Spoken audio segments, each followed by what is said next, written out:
On this episode of FieldLink, we dive into several recent announcements from the Secretary of Agriculture, Brooke Rollins, and EPA Director Lee Zeldin. We get an insider view from Helena's Director of Government Affairs, Sean McCarty, and General Manager of the Helena Products Group, Patrick Ewan, on announcements from the EPA's staff restructuring and how the USDA plans to become a more efficiently run agency. Plus, Jody Lawrence joins us to discuss multiple topics from the recent Chinese trade tariff talks in Switzerland to the planting and WASDE reports recently released. Jody will also discuss on some new proposed legislation that could impact soybean growers with a new Standard Aviation Fuel guideline. Stay tuned for this episode of FieldLink.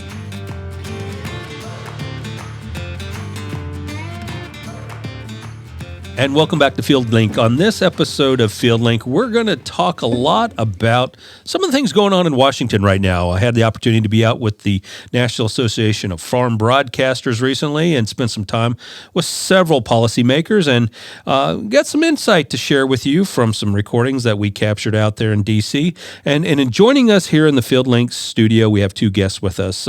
Sean McCarty is our Government Affairs Director. Sean, welcome to FieldLink. Good to see you. And Patrick Ewan's joining us. He is the General Manager for the Helena Products Group. Patrick, welcome to FieldLink. Hey, thanks, Bill. Great to be here.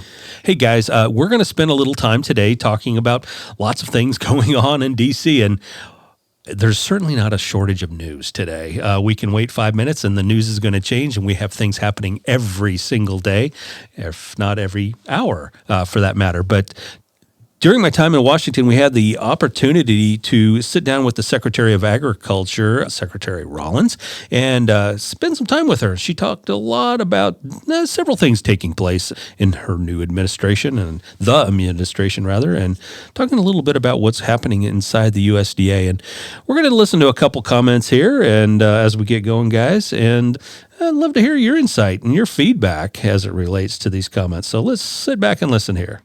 We are planning to unveil the new USDA reorganization plan next week. So y'all are the first for me to give that date to, but it is coming. And the team has been working very hard on it for a good long while. And I think that especially those in this room will be pleased as we look to analyze, figure out, and provide a solution on how to better serve the American farmer and rancher in rural communities. And perhaps that doesn't mean that we should have so many people in Washington, but more to come on that as we look out into the country. As far as the brain drain, the press has been reporting, and it's a correct number, that under the Deferred Resignation Program, the DRP, we've had about 15,000 USDA employees take that. But I want to put that into context for y'all. USDA has around 106,000 employees in total. Every year, we lose just by attrition between 8,000 to 10,000 of those employees. So while 15,000, is blasting across a lot of headlines right now, at the end of the day, through the DRP, hopefully the goal is that it isn't too much of a difference. We are right-sizing, we are, quote, downsizing, but I don't think it is as drastic, perhaps, as a lot of people are looking. And I believe that's important. This organization at USDA, especially the farmer and rancher part of the organization, we have a lot of other things we do, has to remain a priority. We have to ensure that we have the right staffing, whether it is our frontliners, so FSA, et cetera. We have put a huge effort on ensuring that those remain fully staffed and, in fact, become better staffed. And then also on our firefighting front, our wildland firefighters through the Forest Service. Those remain priority.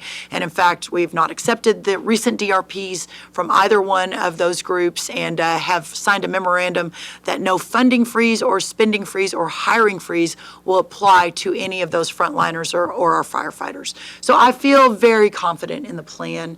I think that the president has a very bold vision of returning the power to the people, of downsizing the government. And I think we're doing that in a very intentional and very smart way. Okay, so guys, that was Secretary Rollins, her first outing there, with the group. Pretty open ended question there as she was making a statement about some of the right sizing, if you will, with the USDA. Sean, you've spent a lot of time in Washington and you've got a lot of colleagues up there. What are you picking up from the field? I mean, you can hear it in what the Secretary says, the buzzword, the magic word, as much as it hasn't been green or climate smart. We've kind of sought out a lot of terms to get rid of within this administration. Efficiency is the magic word. Right. And so, we've talked offline here that anything that has to do with efficiency, this administration is welcoming to, regardless of what department you're talking about. But obviously you can hear it with the Secretary's comments that looking at the Department of Agriculture, there's a lot of employees there. You're talking about 100,000 employees trying to get away from the shock of, oh my goodness, 15,000 people are gone, and saying, okay, well, we usually lose 8,000. So really we're talking about less than 10%. And it's downsizing to make sure that we're efficient with what we're doing, but also to make sure that we talk to folks out in the field, our grower customers and rancher customers, as they have concerns about FSA offices and availability of talking to folks that help them do planning. And so I think that the combination of getting the messaging right and engaging the administration to understand where are you finding these efficiencies, how are they going to help, how can we help you message, and if there are holes, if there are going to be areas where perhaps a farm retailer or a consultant may need to pick up the slack a little bit, making sure that we understand those opportunities to be the best advisor that we can. Yeah, and I think that's a really good point. A lot of the broadcasters asked about specifically, how important those local contacts are with USDA is so important. But another thing, you just touched on it, that came out several times was integration, being more efficient, becoming more, excellent, if you will, in terms of technology. What are some new tools that can take us in advance? We've relied on, so much technology that's kind of outdated, quite honestly.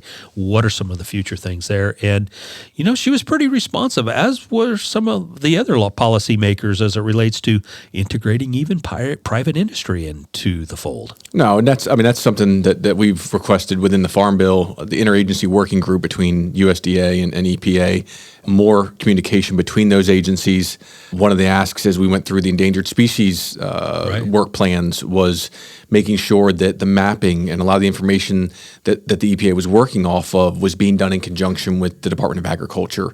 As far as the government goes, nobody's as close to our customers and to the farming and ranching industry than the Department of Agriculture. And so when we're looking for expertise and subject matter to develop a new regulation or kind of work through legislation, we want to make sure that you're at least talking to the right agency up there. And so, that communication and coordination between the agencies and hearing that come from not only Secretary Rollins, but I'm sure you'll point out Administrator Zeldin and the other agencies, that's promising. Yeah, definitely promising there from a USDA perspective. And, just a lot of, I guess, positive updates, and efficiency is definitely the key. You can turn the nightly news on, and it seems, whether it's Doge or whatever, it's all about becoming more and more efficient. Okay, guys, I'm going to pull up this next segment in just a second, and we're going to listen a little bit about tariffs. And certainly hasn't been a lot of shortage of news in tariffs, especially even today as we're recording this. We are looking at all of the tools in the toolkit. It is a different world. In the 2019 China Phase 1 tariff was specific to one country, and certainly there was some economic consequences from that Secretary Perdue and President Trump worked to mitigate through CCC funding, et cetera. But looking at today, and understanding that we are in a different position, that 4 years of the last administration where we went from a $0 trade deficit to more than a $50 billion trade deficit, those are direct dollars out of farmers' pockets. The cost of inputs increased 30% over the last 4 years. You all know these numbers, the cost of inflation, et cetera. So the margins are even more thin than they were when we were here the last time, which, to your point, is causing a significant amount of stress in our farming community and with our brothers and sisters in rural America. I say all of this wanting to ensure that you and others understand that I hear you and I get it. My hope is that with the trade agreement announcements that are coming, that we are going to be in such a good situation so very quickly that it's going to turn very, very quickly. And so the long term, China phase one happened in 2019. If the Biden administration had stuck to it and had put in the consequences that were in there, then we would not have seen a lot of that fallout in the last administration. But the Biden administration did not follow through on China phase one. It's a new day to day. What normally would take 2 years to reach a trade agreement, we're doing in the course of 30, 60, and 90 days. And so we're coming to the end of, I don't want to use phase one to confuse all the terms, but we're coming to the end of, I think, this first round of negotiations. Just yesterday, I was at the White House. I was there for different reasons, but there were 3 different countries, I think, in the White House currently in negotiations with not just Secretary Lutnick or Secretary Bessent or Jameson Greer, but with the president himself. He is so leaned in on all of this. So I think we're going to have some very good news very soon, and hopefully we're able to mitigate some of that mental health. Okay, guys, certainly a lot of dialogue about tariffs, not a shortage of news there, nothing really surprising necessarily as it relates to tariffs.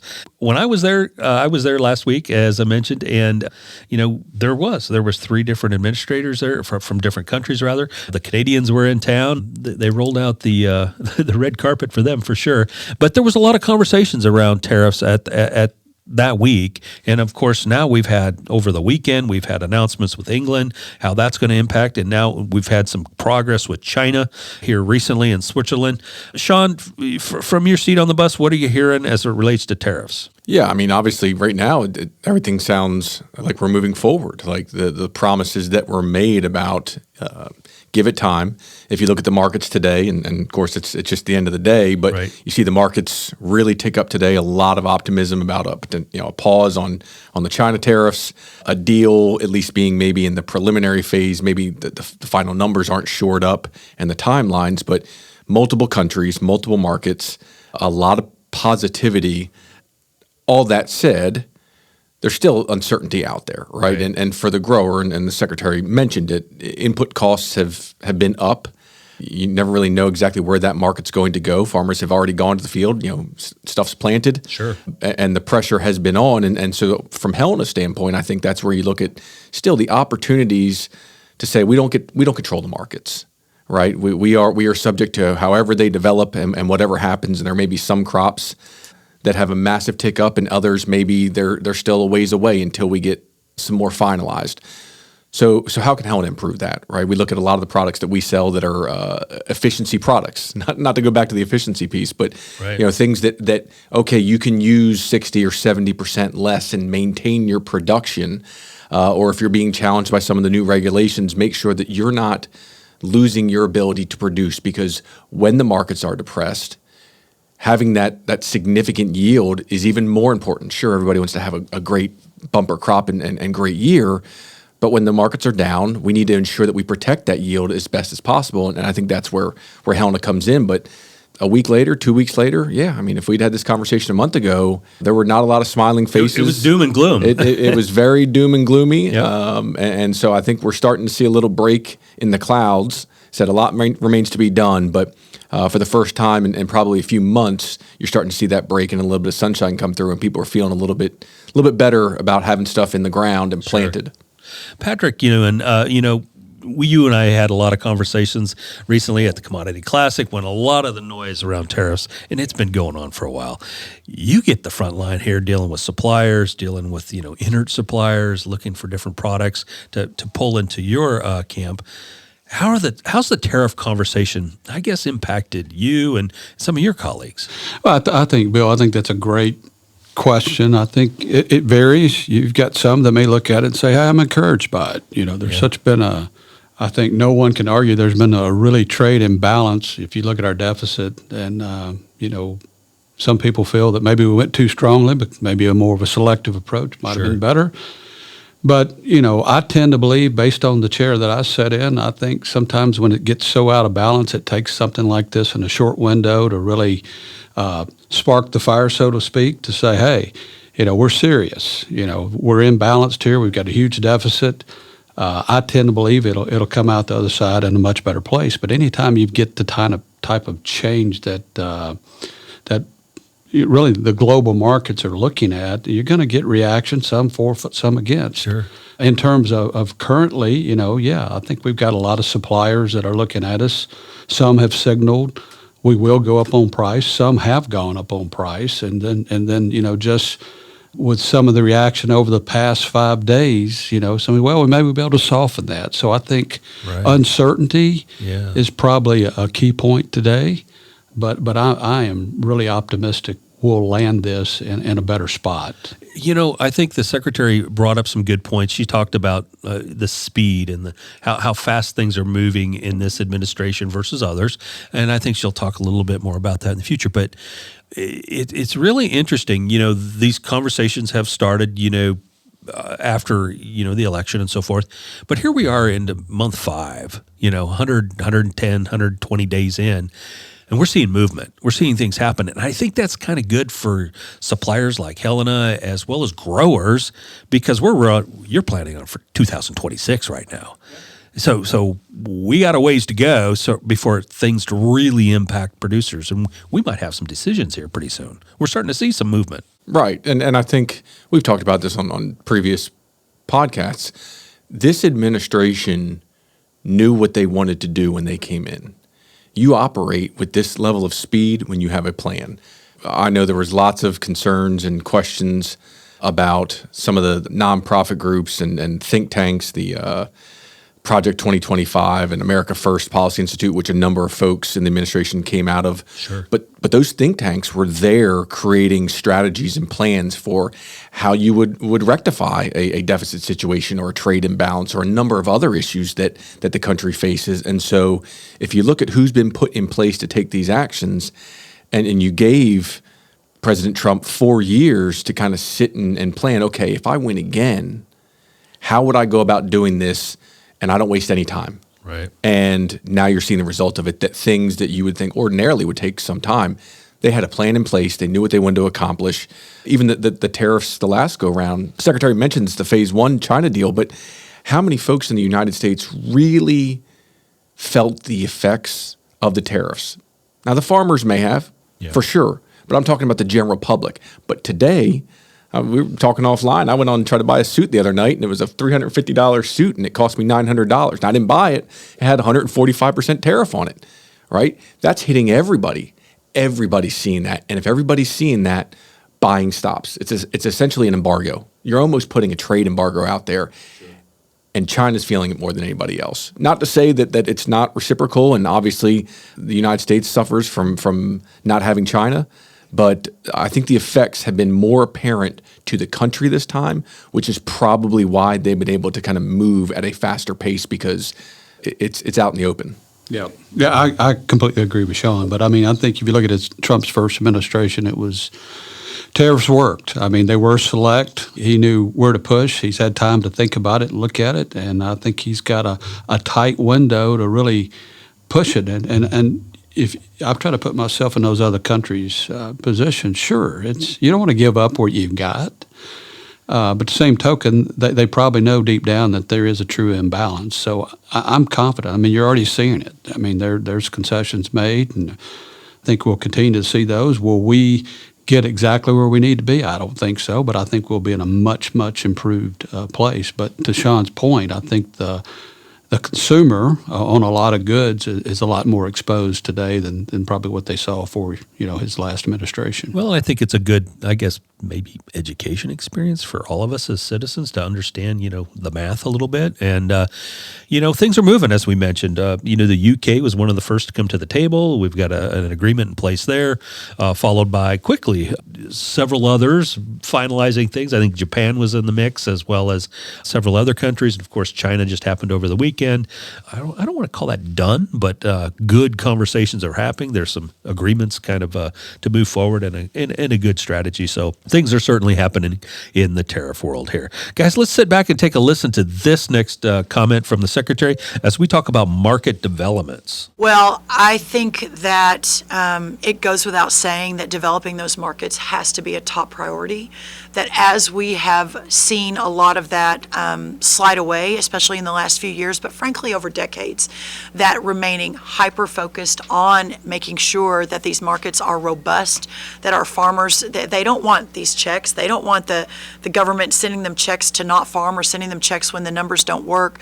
They want a really robust, profitable way to make a business, to continue their 4th, 5th, 6th, 7th generation farms, but also for new and entering farmers that maybe don't come from all those generational farming families and communities, but want to be in agriculture.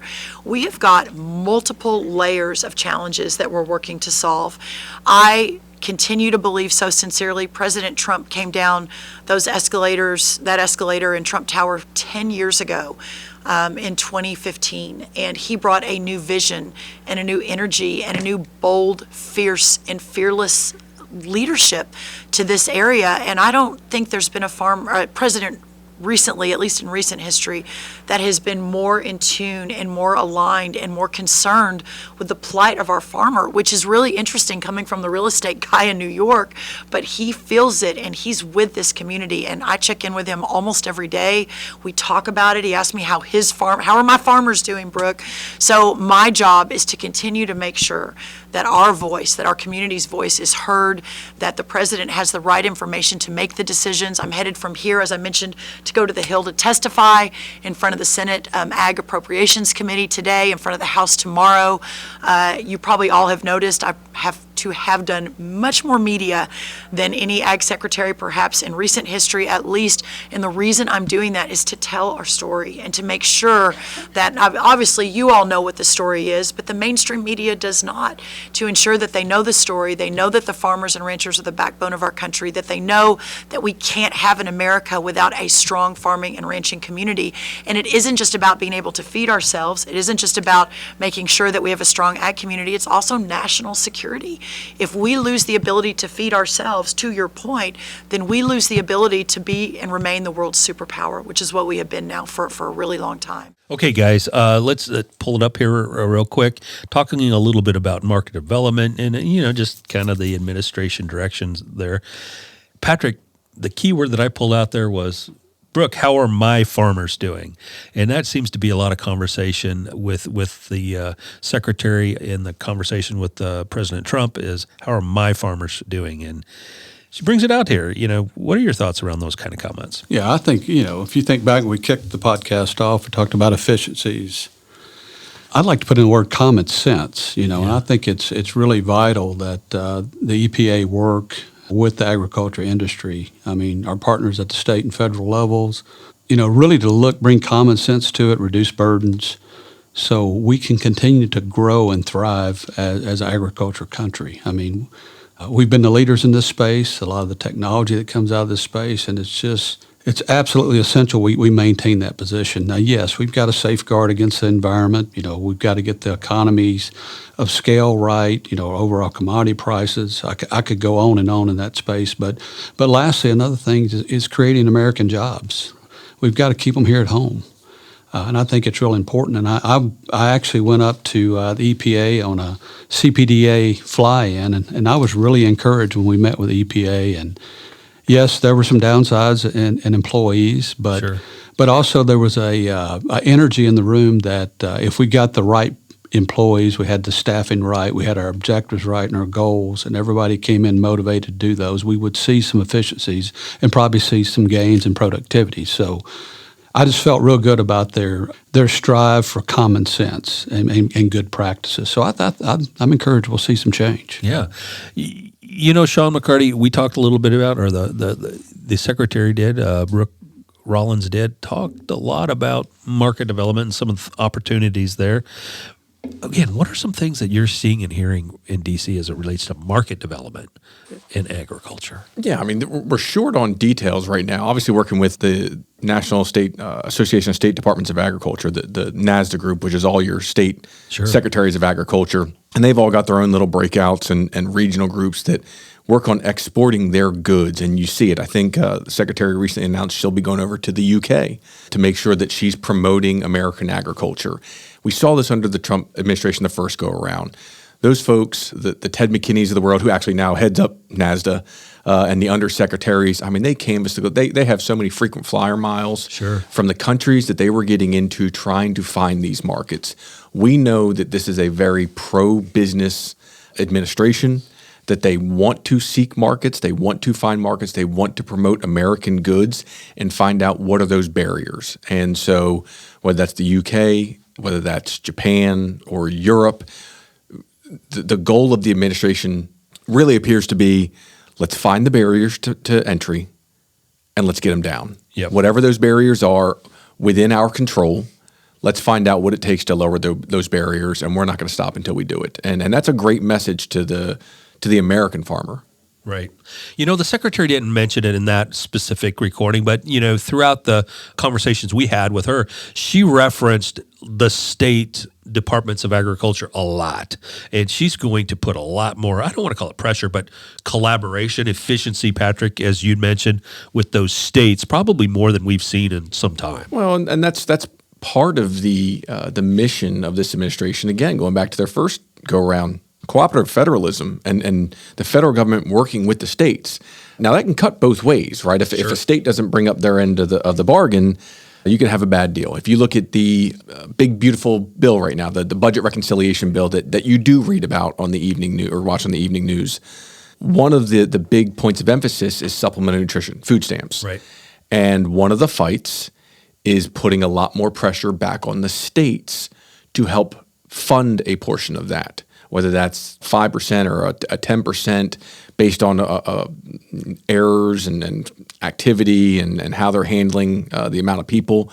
But that's one of the issues is, do we need to put more power back to a state? We've seen that in a number of other issues where President Trump himself has come out and said, this needs to be a state issue. This needs to be put back to the people and to the states. And so I think this is completely in line with what they've been doing since he was in office the first go round, which is working with the state, allowing the federal government to downsize in areas, create efficiencies where possible, and then utilize the states and make sure that the states are doing their element, or doing their part. Yeah, definitely a lot of happenings there with the secretary. She was great, very conversational, very sharp person, And through our conversation, she had a wonderful job did a wonderful job, I should say, of tying back, always American history. She's definitely a historian by trade, it feels like, but and tying it back into some initiatives that are, top of mind of whether you're a homeowner or a grower or a consumer here in the United States.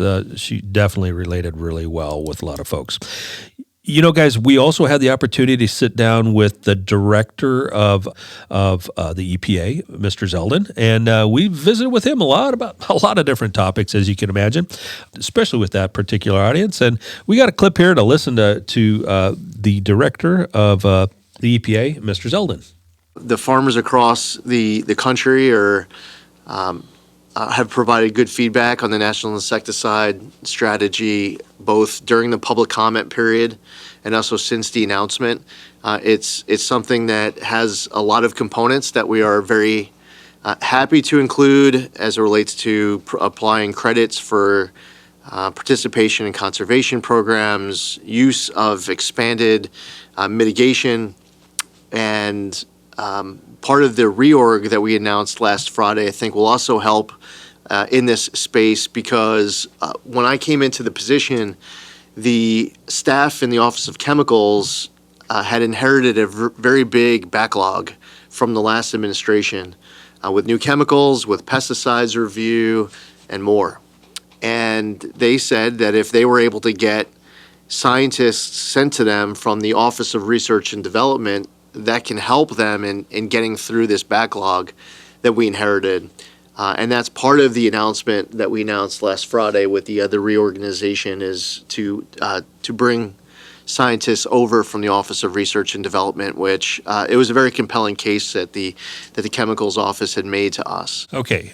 Patrick, yeah, I know you're front and center on this particular topic. I know we've worked a lot with through the regulatory process with a lot of different products, and I know you're very involved with, as you mentioned, CPDA, and you're engaged.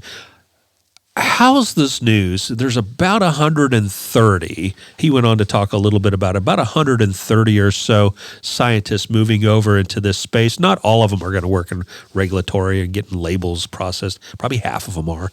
But still, that's a pretty good number based on what we're learning, and some pretty sharp folks coming your way. Yeah, and I would say, getting the right person suited for the right job, and to have that type of numbers come in is certainly, I think anybody out there listening would say that's a great thing. Sure. One thing I did want to mention, Bill, I know we've mentioned CPDA, but the CPDA is a counselor of producers and distributors of Agrotechnology. And just so the audience knows, we provide advocacy, market intelligence network for inerts, adjuvants, and crop protection products for the industry. But we've had a lot of successes along this lines working with the EPA on the ESA Sure. mitigation requirements and Endangered Species Act. Yeah, Endangered those. Species Yep. Act, and one key thing that came out of that was the inclusion of drift reduction adjuvants, DRAs, as a mitigation option under the herbicide strategy. And still, we're submitting data for insecticides and fungicides, but certainly feel good about that space. Sure. So back to your question, getting people in to continue to evaluate and look at data, and again, put the common sense to it. We're really encouraged by it. Yeah, definitely some numbers that are a breath of fresh air, because we've had some products, and I know this is an industry issue. This is not, just our issue. It's an industry issue.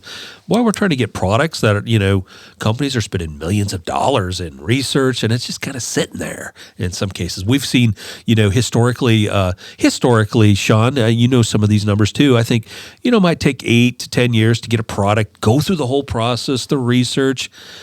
But over the last, 4, 5, 6, 7 years, it's stretched out to 13, 14 years.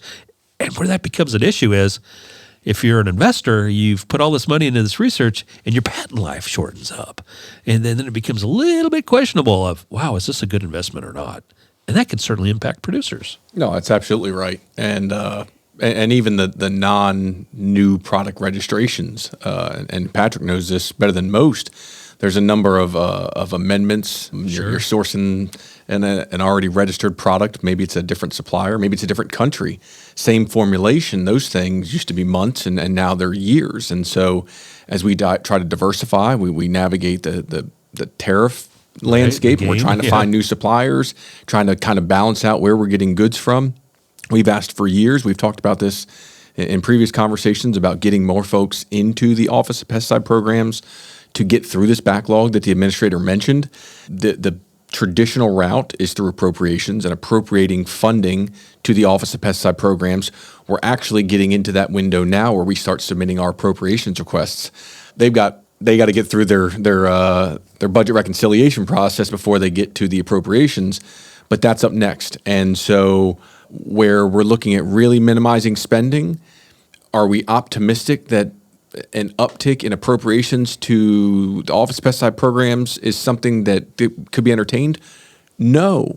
But if you hear that, okay, part of our reorganization, our restructuring is we're going to take 130 odd employees and we're going to move them into OCSPP and the overall division, and yet maybe 60% go to industrial chemicals and 40% go to pesticides, but that's 50 new people. Right. And so by all accounts, we thought we were going to be down around 500 full-time employees in the office by the end of 2025, or the end of the fiscal year, and end of September. And so now we've increased that number by 10%. Yeah. That's huge. So it's a great piece of news. To Patrick's point, you don't just need warm bodies. You do need the right people there with the right experience, especially when you're working through a backlog to, again, call back to the word efficiency, but to be efficient and help the industry out, which is what the messaging that's being carried on is saying. Yeah, and I think it's important for listeners to know these 130 folks or so, these were researchers, these were scientists that were doing real research in other areas, but having them transfer over to this area is certainly going to be hopefully a positive for all of us in agriculture for sure. And hopefully we can get some of these products, accelerated in terms of getting amendments moved through a little bit quicker. Well, this is just, you can make the argument time's money, but also think of our grower customers. I mean, we can provide different solutions for them, and we're held up on bringing them really innovative things to market. Yep. Just it makes things go a little bit faster for sure. And thanks to the work at CPDA too. And I think it's important. You touched on CPDA, really letting our listeners know that this is a group of industry folks. It's not just a Helena game. It's everybody, our competitors, our partners across really the United States to help support this. Initiative. I'll just welcome that comment. Thank you for that. We've got people from all walks of life across the industry that are helping to advocate, whether it's Endangered Species Acts, right. Whether it's the Farm Bill. There's a whole host of things. We've got a lot of talented folks that come up and advocate just on behalf of the agriculture, agrochemical industry.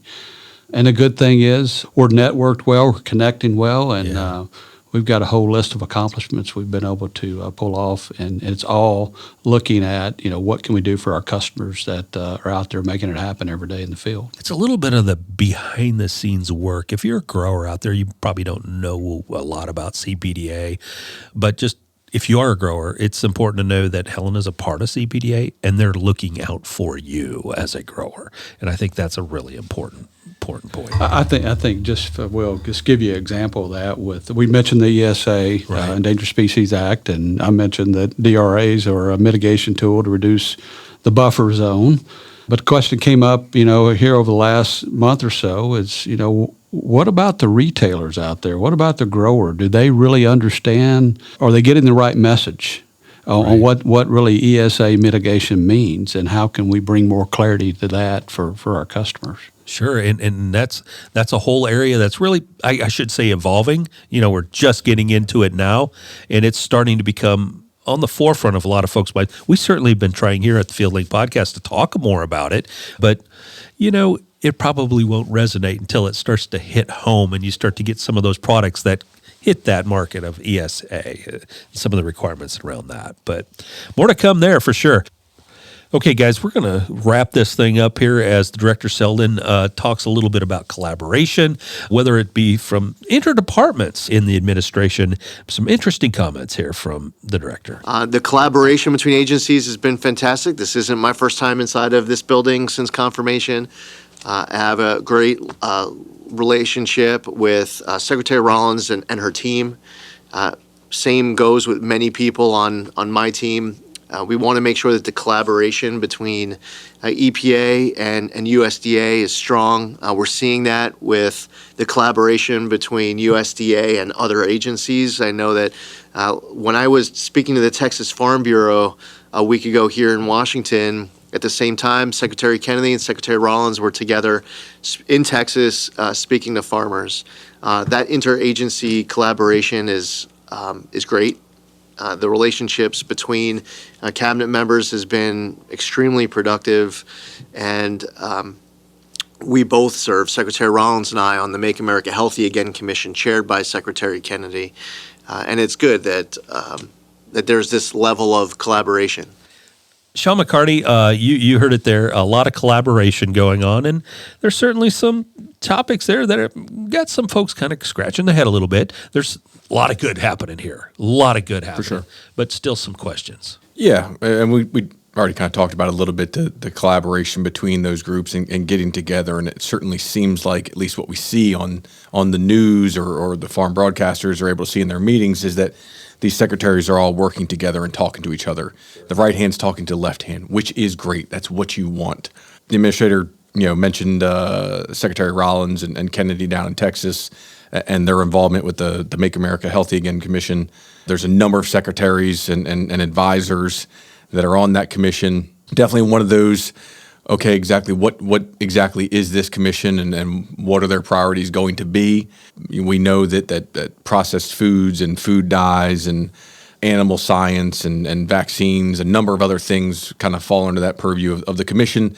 We're also aware that pesticides, increased scrutiny of pesticides may fall under that. I don't think anybody in agriculture, I don't think the farmers in Texas or anywhere else are opposed to ensuring that we're all doing our part to be more healthy, not only individually, but as a country. The question will always be okay, what are the details? Exactly what are we talking about? And so that commission is due to have an initial report, an initial assessment by May 24th. Everything I'm hearing is that that's on time and will be released next week. And so at this time, we understand there may be some comments and some findings in there that address pesticide registrations and the process with which they go through and the scientific assessments that are undergone. And so hard to really comment today until we see what comes out of there, but certainly something for our customers and Helena and all the industry to kind of break down once it comes out and try to understand, okay, what does this mean and what do we need to do our part to make sure that we're operating within the bounds of what legal processes and regulatory framework may be laid out without compromising the ability to produce and ensure that your operation, your family farm or whatever, does not take a hit. Yeah, definitely. Patrick, Ewan, anything in terms of collaboration from your seat? I think, what a novel approach. What happens when you collaborate and you've got a lot of different viewpoints from a lot of different agencies. They all know their own pillar quite well, and they're networked in that space. But to get everybody's viewpoints on the table, and as I've always said, devil's in the detail. But at least if you're collaborating and you're talking through those issues and understanding, what this move can mean to that one, and it's not just we do this. You always got to ask yourself, then what? And I think you get a collective group of smart people together that's got good common sense, and they're running efficient processes to get to a point that's serving the American people in a better way.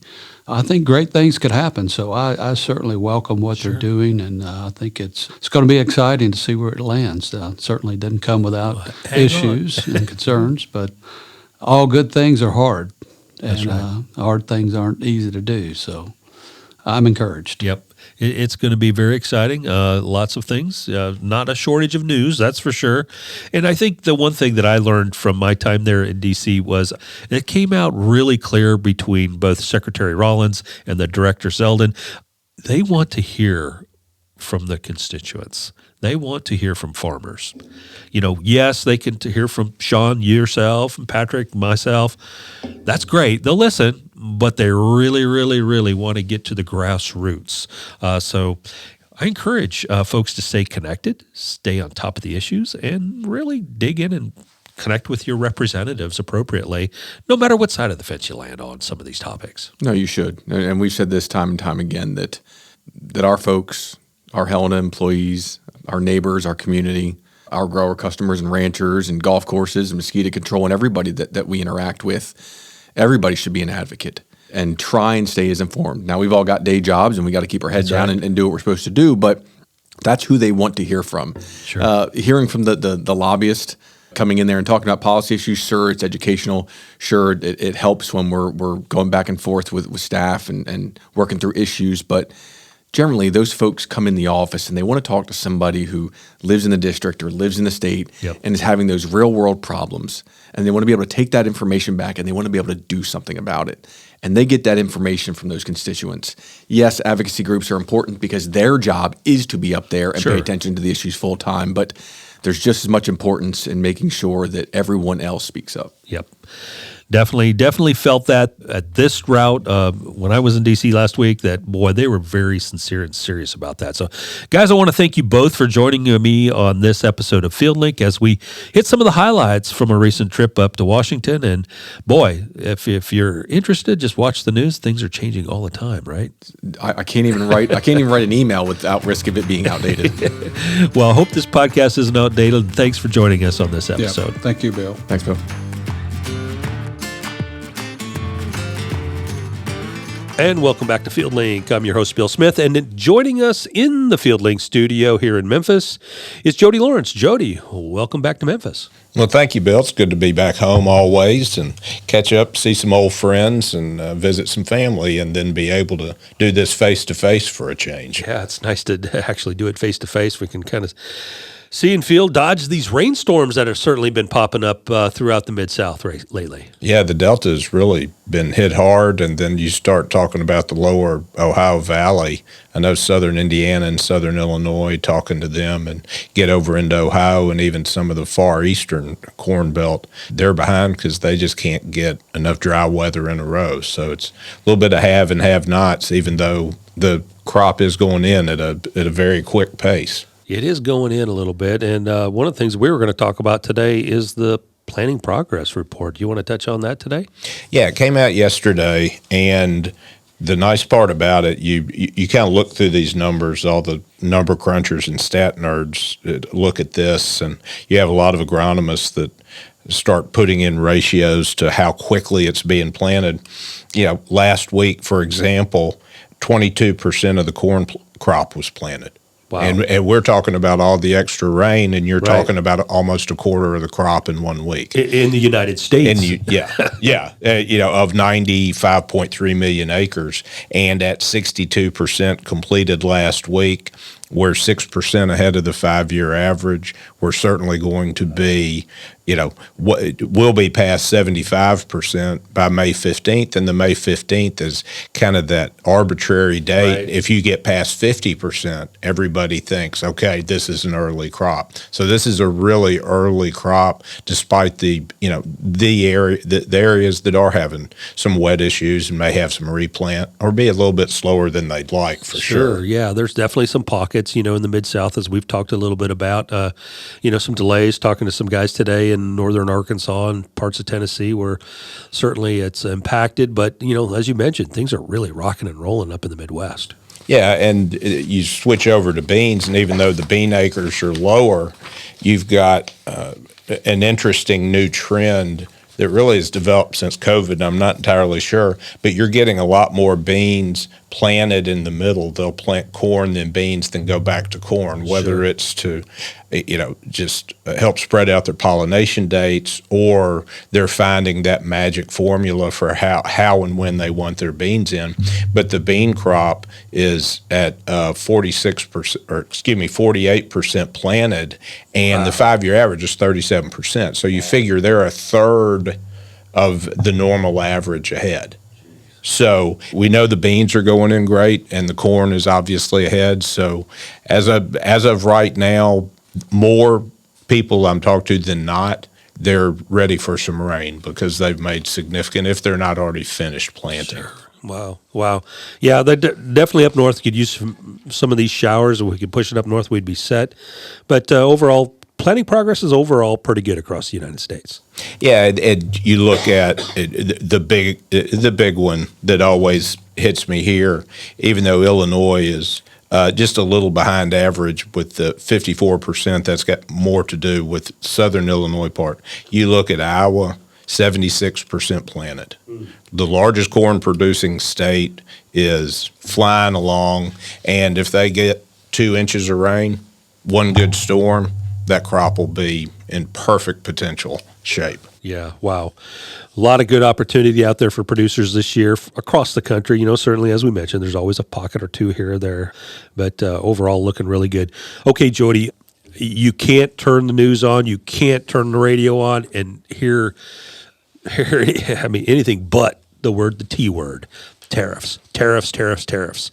What's the update? China just got done, wrapped up with some conferences in Switzerland over the weekend with the U.S. We got some pretty good news that came out of there. Got some really good news because Treasury Secretary Bessent and the lead Chinese negotiator, Jameson Greer, met with the Chinese officials, and not just kind of low level, okay, I'll have your guy call my guy to get something on the books, right, like constructive stuff.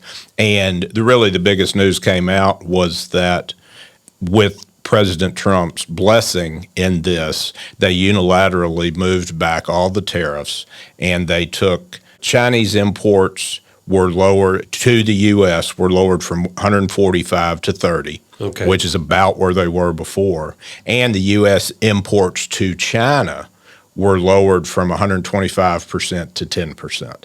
Wow. And that to me is the big one. That's the win. Because that's the win because the whole purpose of this was for everybody around the world to buy more of our agriculture products. Yep. And that tells me right there that China still needs us a lot despite what they want to, put out politically or socially.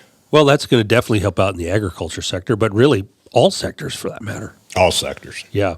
Now, okay, is there a 90-day period, warming, cooling off period, or is help me understand that? They have a 90-day, basically a cutout where they said for the next 90 days we're going to be at 25 and 10 while we negotiate. Okay. And what's different this time than in 2018 when Trump 1.0 and those tariffs went on is they already have the framework. Because they have the phase one trade deal that was signed, somewhat followed, but never really enforced when we changed administrations from December of 20, that phase one trade deal, if you've already got the blueprints for the house, it's a lot easier to start building the house. Right. And that's where I think because you certainly, listening to everybody talk yesterday, got the impression that they were going to have something done within the next 4 to 6 weeks instead of, the 90 days, which would be 3 months, 12 weeks. So that would be great. If we got something mid to late June, I think everyone would be shocked at how quickly something like that was done. Well, Jody, how did Wall Street react to that news? Another one of those wild days. It was. I think I saw the Dow up 1,100 at one point. Certainly, the Nasdaq was up. They were all up 2, 3, 4% as an index yesterday after the news. Because what all markets hate is uncertainty, and this at least gives some certainty that we're trying to work together with our largest trading partner. Sure. And they're trying reciprocally to work with us. And if we can go back to let's just have regular calm negotiations rather than, trying to beat everybody over the head with a tariff hammer. Right. And it seems like everybody's starting to line up here. We had the UK go down first with an agreement. We've had several others, as I mentioned earlier in my interview with Patrick Ewan and Sean McCarty. Several folks, when I was in D.C. last week, they were in there. The Canadians were in. People are lined up in Washington to have these conversations. And I think one of the interesting things that came out this week, although it's been great for feeder cattle prices because they were limit up yesterday, new record highs in live and feeder cattle, is there is a problem with this New World screwworm kind of infestation that is in Mexico in their feeder cattle. But it's been odd how it was implemented on the ban and then taken off for a month, and then re-implemented again. And we don't have a trade deal with Mexico yet. So I'm not saying there's not a problem or a disease problem that we certainly don't want them in our cattle herd, but I've got to think some of that is leverage trying to get a trade deal done with them. Wow. Yeah, and that's certainly going to be a tipping point there because obviously, Mexico being really one of our biggest consumers for corn. Largest buyer of corn. Yep. And of course, there's a lot of trade back and forth on the cattle side. Yes. Yeah. A lot of it is we send them corn because they have, different EPA type restrictions. And then they walk it, that we send them corn, they walk it back across the border in the feeder cattle. Right. Yeah. And of course, nationwide right now, some of the lowest numbers we've had in the cattle market really since the 70s. Right. Let's move on to the WASDE report. That just hit Monday. Boy, oh boy, big news there. Some folks might have been off in in some of their numbers. What do you say about that? Well, this is always an interesting report because one aspect of it, they begin to get tighter numbers for the 24-25 year, the old crop stocks. Right. But all of the new crop stuff, the 25-26 year, still very much a work in progress estimate. And I've talked to some people at the USDA, they would rather not put out this report and just say, we'll tell you everything in June. Right. So, once everything's planted and once we get the insurance information, what prevent plant, because what they have now is just, okay, we're going to take some broad strokes at something, knowing full well there's almost no chance these are the numbers that we see in September, October, and then the final in January.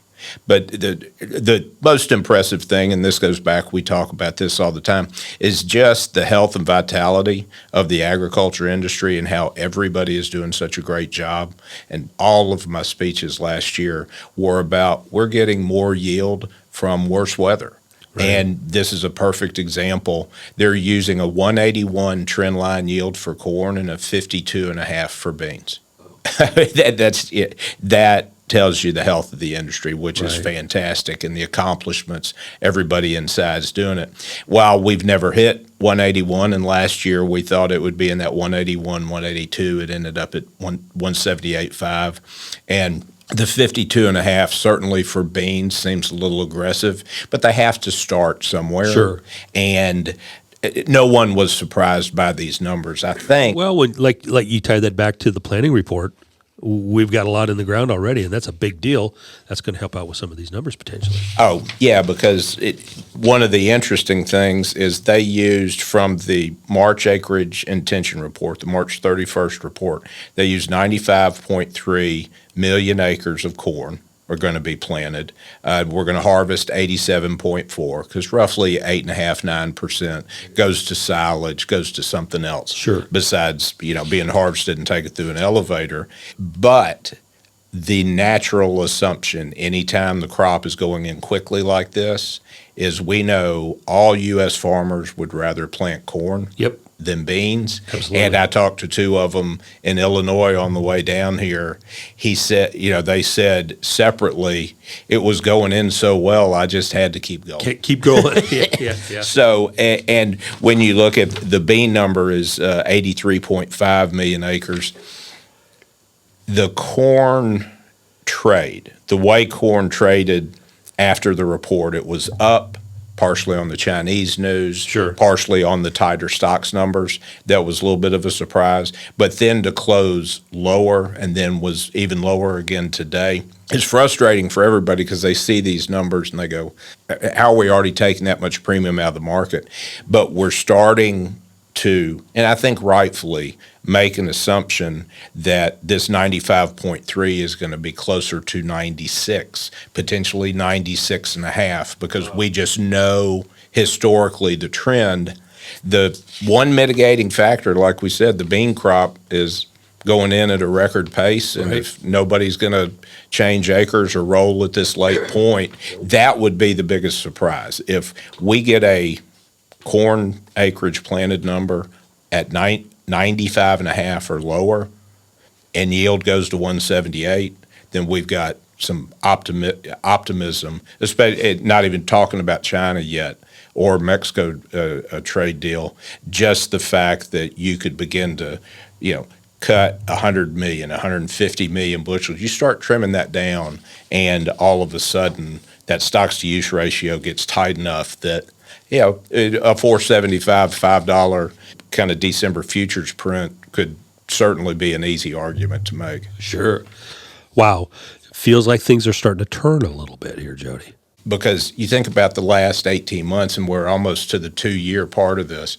This whole really bearish cycle started late June of 23 because Brazil was having problems. We had tight supplies, and then all of a sudden, U.S. weather turned perfect. 23 record crop, 24 record crop, and last year was one of the weirder ones I can remember. And talking to, Greg Willoughby and all of the agronomists all across the country, that nobody had a weather scare. Never got hot. Never got dry. And in pockets, it's always in pockets somewhere. But across the country. Yeah, across the country. And you looked at the crop ratings week in and week out, that everybody was on the same page right up until we got to the end and got in the got in the field and realized that there were a couple holes in there, but it was still a record 178.5 crop. So this is always a very uncertain time, and now we're just going to make the assumption there's not going to be any widespread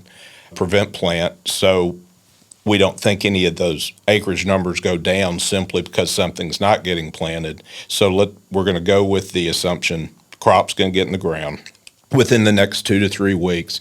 Then it just really comes down to the next 3 months of weather. Sure does, yeah.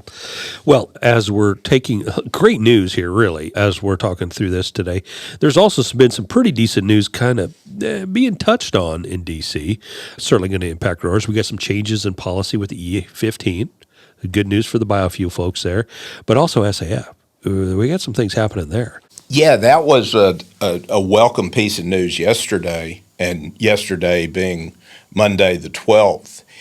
In addition to the China news over the weekend and a supportive report from the USDA, you have a bill going through committee that's far enough along that it's a working bill now that they're talking about extending tax credits for 45Z, how all of this is going to be implemented, and all of the big biofuel picture that we've talked for 5 years about the SAF, the Sustainable Aviation Fuel, and just that portion of it that we were sure the previous administration was going to be behind and support, but it just simply a party line thing that this administration would not be the friendliest to the renewable energy sector.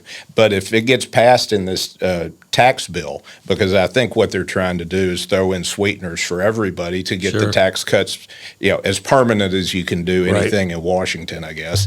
And that's one of the sweeteners, because you think about some of the Democratic senators and representatives who all of a sudden go, hey, I'm a farm state, and this is going to help my farm state.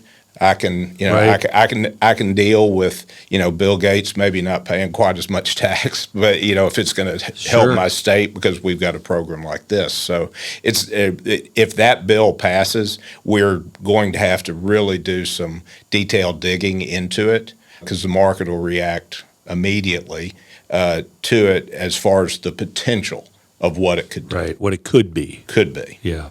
Well, and it's all about market development, correct? And this is certainly a market development opportunity. Right. And I think the biggest thing in this, and I want to make sure everybody understands this, the whole flaw in the Sustainable Aviation Fuel has been that they forgot to shut down the loophole of importing used cooking oil from China. China flooded our market through the port of Los Angeles, and some of it wasn't even used cooking oil. They threw a chicken wing, into a vat of palm oil and called it used cooking oil. Yeah.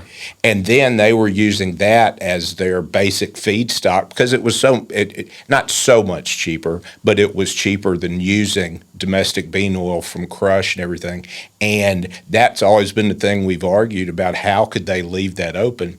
This bill apparently specifically addresses that there will be no more used cooking oil imports. And if that happens, you can see that directly in what's happened to bean oil. Bean oil has rallied almost 20% over the course of the past 3 to 4 weeks. And that's the correlation that if you just look at bean oil, knowing what a important part it's going to be of SAF, and then translate it out, why is the bean oil market rallying? Well, because it must be in here and somebody wants it. Then more bean oil, more crush, more domestic bean usage, all the things we've talked about for years that have frustrated everybody.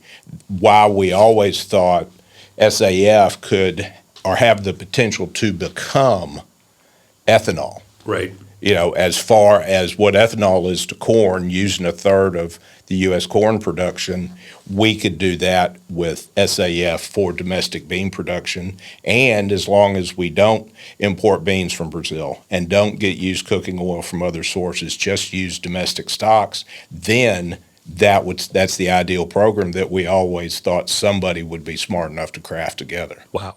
Exciting news, Jody. Jody, want to thank you for coming in here today to join us here in the FieldLink studio as we tackle some of this exciting news, both in the markets and coming out of Washington. Absolutely. Always a volatile and busy time when you're talking about mid-May, but everybody stay safe as you wrap up planting and clean up the equipment. And anybody that needs anything, just please reach out to us through the podcast or through the newsletter.